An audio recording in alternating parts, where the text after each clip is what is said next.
Hi everyone, my name's Ivanna and today we're going to build a mini pollinator garden. To get started, you'll need a native seed mix, a bag of soil, a plastic tote with holes drilled in the bottom with a lid.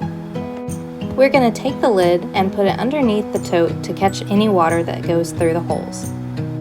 Next, grab your bag of soil and slowly dump it into your tote.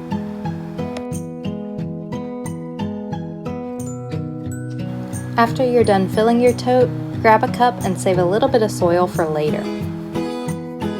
You can set this cup to the side and begin smoothing out your dirt and breaking apart any clumps. Grab your native seed mix and pour a little bit in the palm of your hand so it's easier to sprinkle. Grab a little bit of your seed mix and sprinkle evenly over the top of your dirt.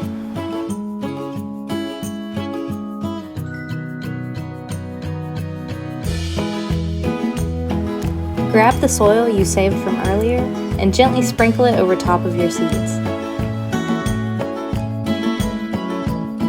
Continue to sprinkle all the dirt you saved from earlier. Next, you're going to grab a watering can or a cup of water and gently water the seeds that you just placed. After you've finished watering, you're going to move your garden to a sunny location. You'll keep it in a sunny location and water when the soil feels dry.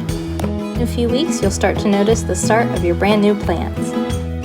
And of course, a giant thank you to our sponsors for Pollinator Palooza and this video.